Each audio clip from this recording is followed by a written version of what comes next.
بسم اللہ الرحمن الرحیم۔ السلام علیکم ورحمۃ اللہ وبرکاتہ۔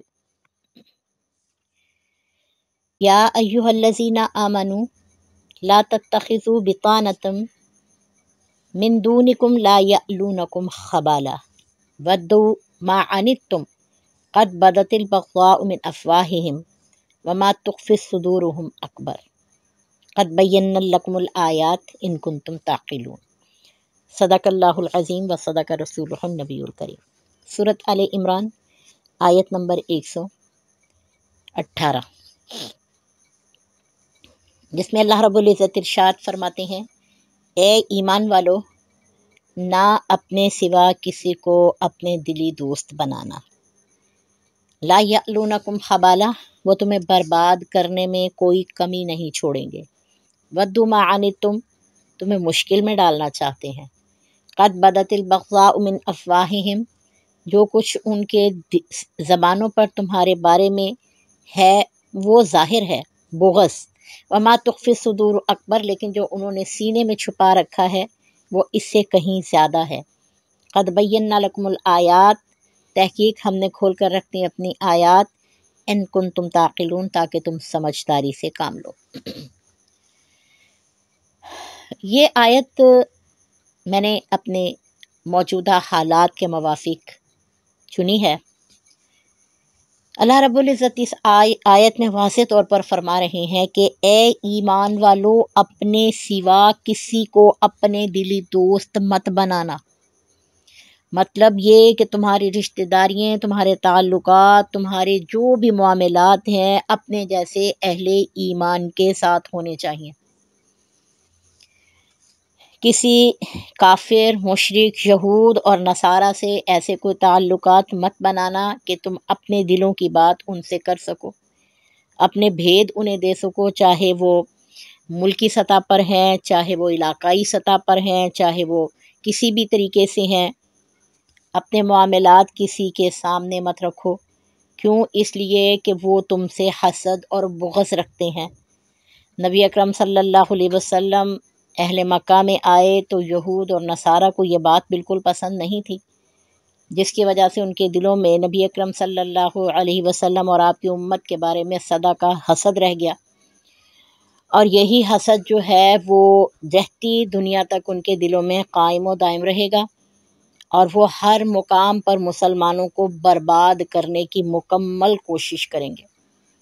جہاں پر میٹھا بن کر برباد کرنا ہے وہاں میٹھا بن کر برباد کریں گے، جہاں لالچ دے کر برباد کرنا ہے لالچ دے کر برباد کریں گے، جہاں کسی بھی وسیلے سے بربادی ان کو سمجھ آئے وہاں وہ برباد کریں گے۔ اس لیے اپنے معاملات اپنی حد تک، اپنے مسلمانوں کی حد تک محدود رکھو۔ یاد رکھیے گا، یہاں پر اگر کوئی مسلمان یہ سوچے بیٹھا ہے کہ جی میں تو اتنے عرصے سے ان سے کاروبار کر رہا ہوں، یہ کر رہا ہوں، وہ کر رہا ہوں، یا میری ان سے، میں اتنے عرصے سے غیر مسلم ملک میں بیٹھا ہوں، مجھے تو انہوں نے کوئی تکلیف نہیں پہنچائی، تو پھر ان سے دین کی بات کر کے دیکھ لو، اپنے خدا کی، اپنے رسول کی بات کر کے دیکھ لو، ان کا بغض، ان کا کینہ جو ہے وہ ظاہر ہو جائے گا، کیونکہ اللہ تعالیٰ کا فرمان بہر الحق ہے۔ اگر وہ کہتا ہے وما تخفی الصدور اکبر، کہ ان کے سینوں میں جو کچھ بھی ہے وہ زبان کے حسد اور بغض سے بہت زیادہ ہے۔ آج آپ دیکھیے ہمارے فلسطین کے ساتھ کیا ہو رہا ہے، اتنے زیادہ یہ لوگ بدبخت یہود اور نصارہ اتنے زیادہ بغض اور کینہ میں بڑھتے چلے گئے کہ انہیں چھوٹے بچے، بزرگ، عورتیں، مرد کچھ بھی نظر نہیں آ رہا، ان کا حسد انہیں ہر طرف نظر آ رہا ہے۔ لیکن افسوس اس سے زیادہ مسلمانوں پر ہے جنہوں نے اپنے ہاتھ کاٹ کر ان کے ہاتھوں میں دے دیے، اپنے معاملات، اپنے دلی راز ان کو دے دیے، اور وہ اسی سے ان کو بلیک میل کر کے ان کو تو سائڈ پہ لگا دیا۔ تمام عرب ممالک کو، تمام عجم اسلامی ممالک کو ایک سائڈ پر لگا دیا، ان کے مفادات کی آڑ میں ان کو دھمکیاں دے کر، انہیں خوف دلا کر، ان کو بربادی کا خواب دکھا کر کے تمہیں برباد کر دیا جائے گا، یہ کر دیا۔ حالانکہ دیکھا جائے تو اگر تمام کفر اکٹھا ہو سکتے اسلام کے خلاف، تو تمام اسلامی ممالک کفر کے خلاف اکٹھے کیوں نہیں ہو سکتے؟ بس وجہ یہی ہے کہ ہمارے ہاتھ میں کچھ ایسا نہیں ہے جس پر ہم کھڑے ہو کر ایک پاورفل سٹینڈ لیں۔ ہمارے مفادات ان سے جڑے ہوئے ہیں، ہمارے روزگار ان سے جڑے ہوئے ہیں، ہمارے معاملات ان سے جڑے ہوئے ہیں، اور حد تو یہ ہے کہ ہم مسلمان ہونے کے باوجود ایک سطحی سوچ کے مالک ہیں، ہمارا آخرت سے کچھ تعلق نہیں بنتا۔ آج پاکستان، اسلامی جمہوریہ پاکستان، جس کے بارے میں قائد اعظم نے فرمایا تھا یہ اسلام کے ایک بہترین تجربہ کا ہے، جہاں پر اسلام کے مطابق زندگی گزاری جائے گی، لیکن افسوس 70 سالوں میں اسلام کا کچھ بھی یہاں نظر نہیں آیا۔ یہاں جرنیل آئے تو وہ دنیا دار ہیں، یہاں علماء آئے تو وہ مطلب پرست، یعنی ہر کوئی جو اپنے اپنے مفادات کی جنگ لڑ رہا ہے، اور ان کی غرض و مقاصد اور ان مفادات کو یہود اور نصارہ نے کیش کیا۔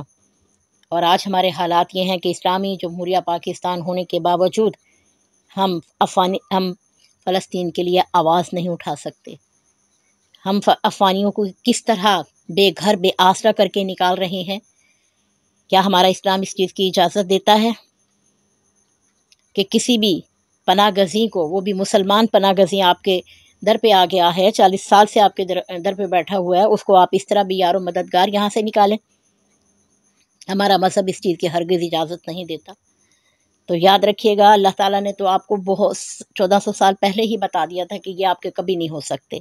تو آئندہ بھی رہتی دنیا تک اگر کوئی یہ بات سمجھ لے، کوئی اسلامی ملک، کوئی ظالم جابر بدبخت اسلامی حکمران جن کو امت مسلمہ کا نام دیا گیا ہے، مت اپنے سینوں پر لیبل لگائیں اسلام کا، مت، کوئی تعلق نہیں ہے آپ کا، منافقین ہیں آپ، پہلے منافق ہیں، سب سے پہلے منافق عبداللہ بن ابی کے پیچھے کھڑے ہوئے۔ مت ایسی بات کریں کہ آپ مسلمان ہیں، اگر مسلمان ہیں تو فلسطین کے لیے کھڑے ہو جائیں، مت پرواہ کریں کہ یہود اور نصارہ کیا کریں گے۔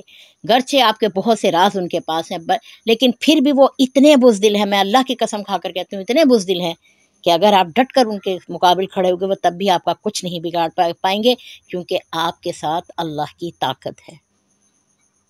تو اس آیت کے صدقے میں آپ سے یہی گزارش کرتی ہوں، خاص طور پر مسلم امہ سے اور مسلمان حکمرانوں سے، کہ ہوش میں آ جائیے، کل کی پکڑ سے آج کی فکر کر لیجئے۔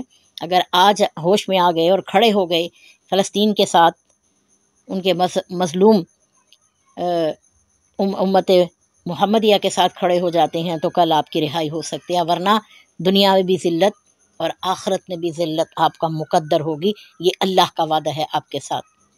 اللہ تمہیں ہدایت دے، اللہ ہمیں بھی ہدایت عطا فرمائے، اور جو کچھ ہم ان کے لیے کر رہے ہیں محنت، اللہ تعالی ہماری محنتوں کو قبول فرمائے۔ اللہ حافظ۔